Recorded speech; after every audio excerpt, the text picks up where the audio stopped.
প্রিয় ভিউয়ার্স, একটি ব্লগে আপনাদেরকে আজকে নিয়ে যাব আমাদের পার্শ্ববর্তী গ্রাম মোহনপুর বাজারের সাপ্তাহিক হাট। সপ্তাহে 2 দিন এখানে হাট বসে এবং আশপাশের গ্রাম থেকে নানান রকমের শাক সবজি এবং নিত্য প্রয়োজনীয় নানান রকমের জিনিস। তো চলুন কথা না বাড়িয়ে আপনাদেরকে বিস্তারিত দেখাই।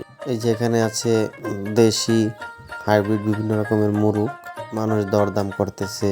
এখানে বাজার করতে এসেছেন আমাদের গ্রামের কয়েকজন আমাদের জুনিয়র সিনিয়র বড় ভাই।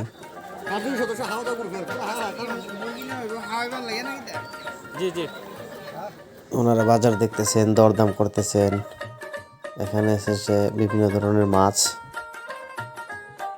এগুলো হচ্ছে বর্ষার সিজনে জলাশয়, পুকুর এবং বিভিন্ন নদী নালা থেকে মেরে আনা মাছ।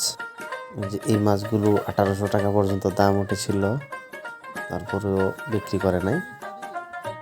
এখানে আছে চালের আড়ত, এখানে আছে আপনার কৃষিকাজে ব্যবহৃত এবং পরিবারের কাজে ব্যবহৃত বিভিন্ন ধরনের দাবাটি, এবং পাশে আছে মাংসের দোকান। এইখানে আছে শীতকালীন অনেক রকমের শাকসবজি, দেখতে থাকুন।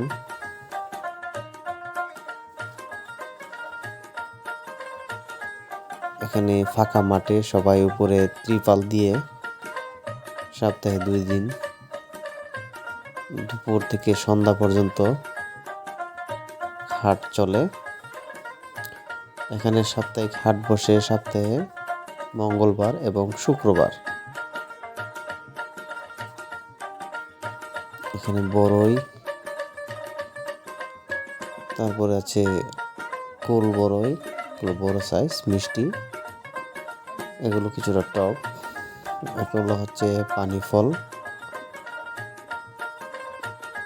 পাকা সুপারি, এগুলো এখানে বিক্রি হয়। এই হচ্ছে মাঠের একটি দৃশ্য।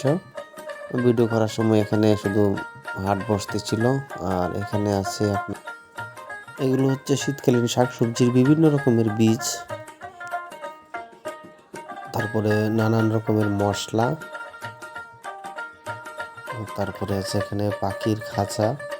আর এখানে আছে কৃষিকাজে ব্যবহৃত বা পারিবারিক কাজে ব্যবহৃত বাঁশ দিয়ে তৈরি নানান রকমের জিনিসপত্র। তারপরে এই পাশেও আছে বাঁশ দিয়ে তৈরি আরও নানান রকমের জিনিসপত্র। আজকে এই পর্যন্তই, অন্যদিন আসবো অন্য কোনো বিষয় নিয়ে। আমার ভিডিওটি ভালো লাগলে শেয়ার দেওয়ার অনুরোধ রইল। সবাই ভালো থাকুন, সুস্থ থাকুন।